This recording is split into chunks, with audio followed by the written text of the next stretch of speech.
Good morning बच्चों। आज हम लोग रिप्रोडक्शन इन एनिमल्स का पार्ट 3 पढ़ेंगे। 2 पार्ट हम लोग ऑलरेडी पढ़ चुके हैं। इसमें हम लोग क्या क्या पढ़ेंगे आज, इसके बारे में हम लोग चर्चा करते हैं। पहले हम लोग देखेंगे भ्रूण का परिवर्धन, मतलब development of embryo, viviparous and oviparous. ठीक है, ये एनिमल्स है जो अंडप्रजक और जरायुज कहलाता है। इसके बाद है एसेक्सुअल रिप्रोडक्शन। वैसे तो एसेक्सुअल रिप्रोडक्शन और भी तरह का होता है, लेकिन हम लोग को 8वां क्लास में मात्र 2 ही पढ़ना है। एक को बोलते हैं बडिंग और एक को बोलते हैं बाइनरी फ्यूजन। ये हाइड्रा या ईस्ट में होता है और ये बाइनरी फ्यूजन जो है वो अमीबा में होता है। इसके बाद हम लोग लास्ट क्लोन पढ़ेंगे। तो हम लोग आज का वीडियो शुरू करते हैं। अभी हम लोग भ्रूण का परिवर्धन, डेवलपमेंट ऑफ एम्ब्रायो, इसको हम लोग अभी पढ़ते हैं। फर्टिलाइजेशन के बाद जाइगोट बनता है जो विकसित होकर भ्रूण या एम्ब्रायो बनाता है। तो हम लोग देखे क्या, पहले बना जाइगोट, जाइगोट का विकास हुआ तो वो बन गया एम्ब्रायो।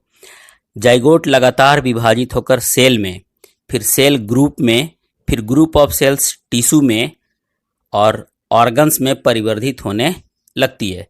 हम लोग को पता है कि जब ग्रुप ऑफ सेल्स जब मिलता है तो क्या बनता है, वो बन जाता है टिश्यू।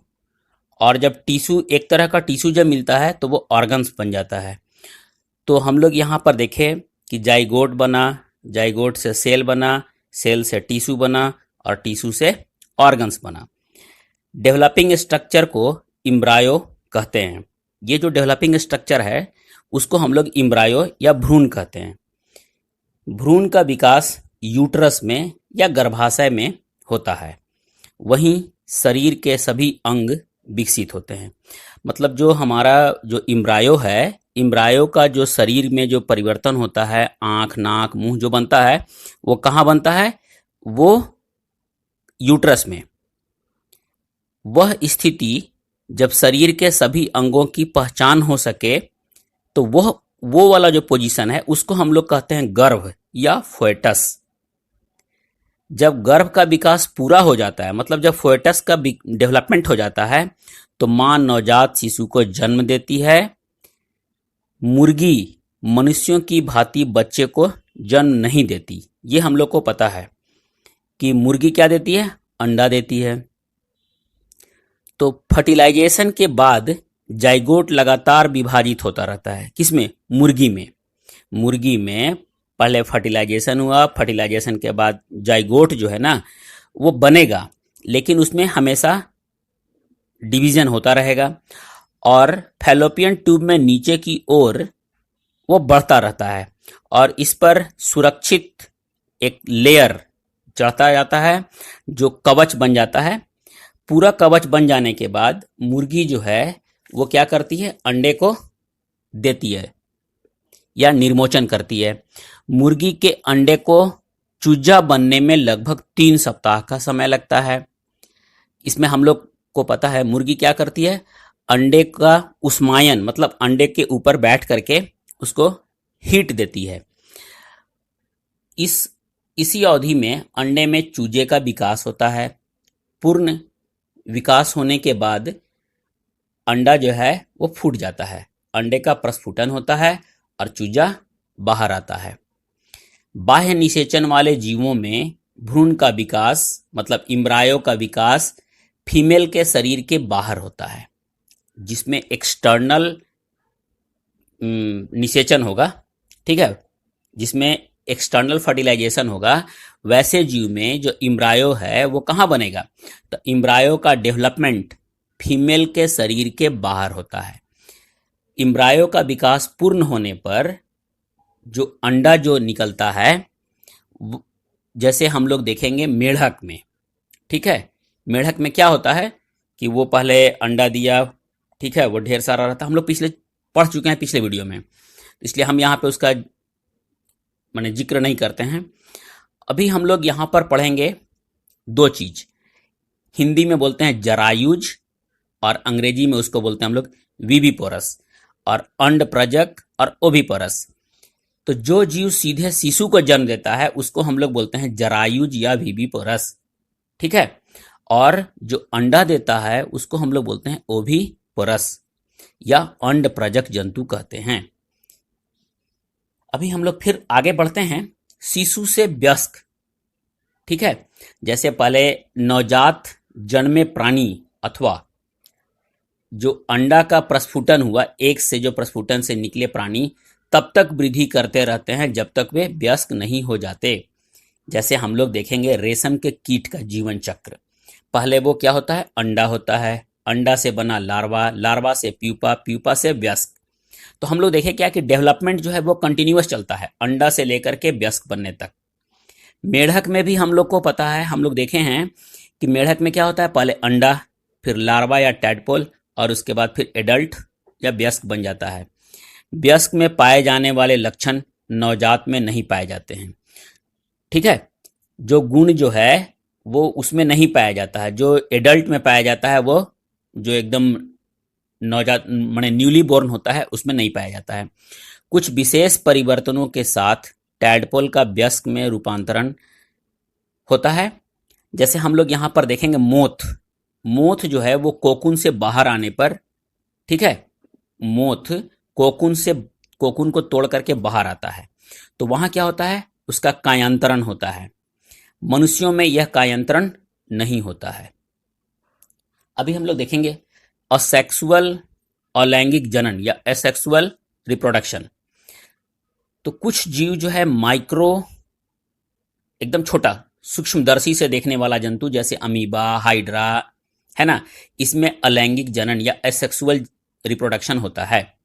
हाइड्रा में कैसे होता है रिप्रोडक्शन, इसके बारे में हम लोग यहां पर देखेंगे। हाइड्रा के शरीर में छोटा छोटा उभार रहता है। इन उभार को हम लोग बड्स या मुकुल कहते हैं। इन उभारों से नए जीव का निर्माण होता है। ये उभार धीरे धीरे बढ़ता जाता है और विकसित होने के बाद ये शरीर से अलग हो जाता है। ऐसे जनन जिसमें एक ही जनक नए जीव को जन्म देता है, इसमें दो नहीं मिला, माने मेल और फीमेल का यहाँ पे कोई जरूरत नहीं है, एक ही से एक नया जीव का जन्म होता है। इसको हम लोग असेक्सुअल रिप्रोडक्शन कहते हैं। सेम इसी तरह से ईस्ट में भी जनन होता है। यहां हम लोगों ने देखा कि नए जीव की उत्पत्ति किससे हुई है, बर्ड्स से। किसमें, हाइड्रा में, ईस्ट में। इसलिए इस प्रकार के जनन को हम लोग बडिंग या मुकुलन भी कहते हैं। फिर अलैंगिक जनन का दूसरा विधि हम लोग देखेंगे। अमीबा का नाम सब कुछ सुने हैं, हम लोग पढ़े भी हैं इसके बारे में। अमीबा एक कोशिकीय जीव है। इसमें केंद्रक दो भागों में विभाजित हो जाता है। ठीक है, जो न्यूक्लियस जो है वो दो भाग में विभाजित होता है। इसके बाद कोशिका भी दो भागों में विभाजित हो जाता है। प्रत्येक भाग में केंद्रक होता है, अतः एक जनक से दो अमीबा बनता है। मतलब पहले क्या हो गया, पहले उसका न्यूक्लियस का डिवीजन होगा, न्यूक्लियस के डिवीजन के बाद सेल का डिवीजन हो जाएगा, और जब सेल अलग अलग हो जाएगा तो वो एक जनक से दो अमीबा, मतलब पहले न्यूक्लियस का डिवीजन, न्यूक्लियस के बाद सेल का डिवीजन, सेल जैसे ही डिवाइड हुआ तो वहां पर दो अमीबा बन गया।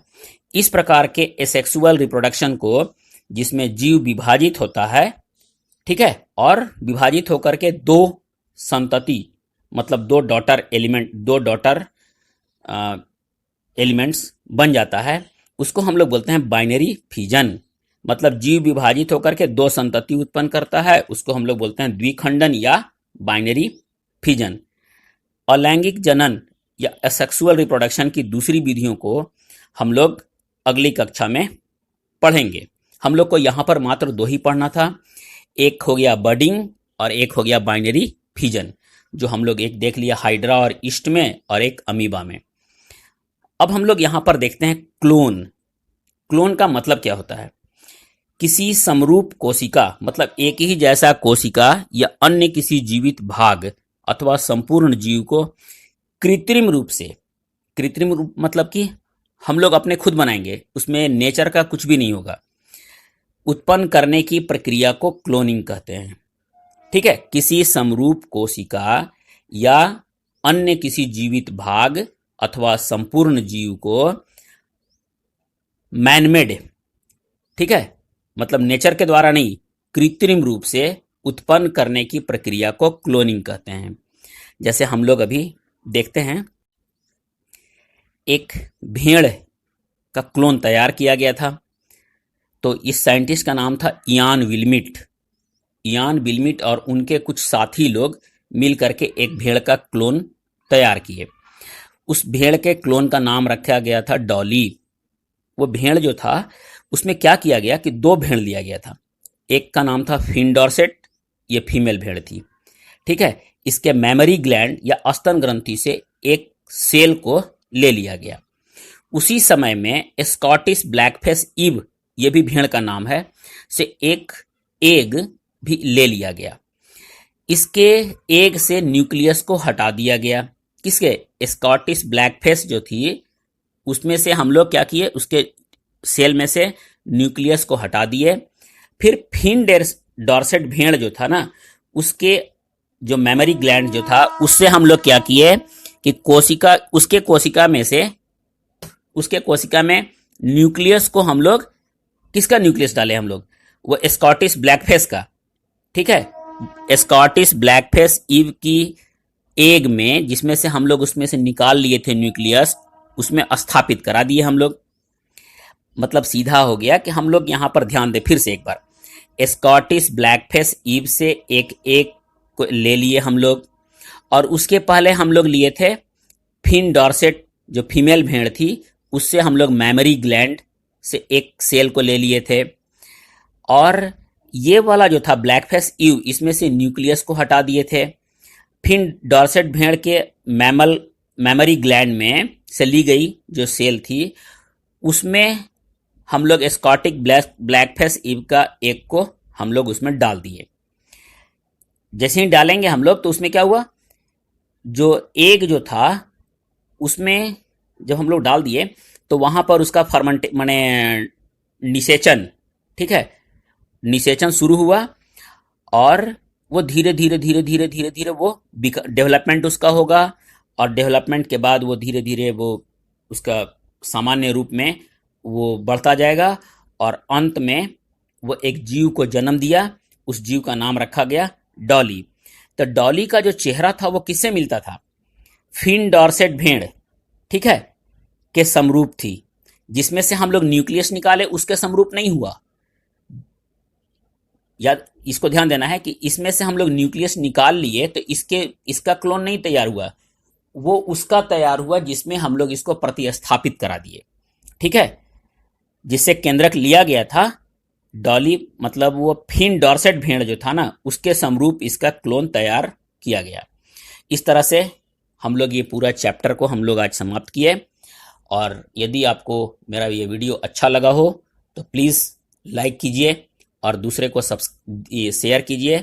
और यदि आप मेरे इस चैनल पर नए हैं तो प्लीज़ सब्सक्राइब कीजिए, जिससे आपको मेरे हर वीडियो का सूचना आपको मिलता जाए। पूरा वीडियो देखने के लिए बहुत बहुत धन्यवाद।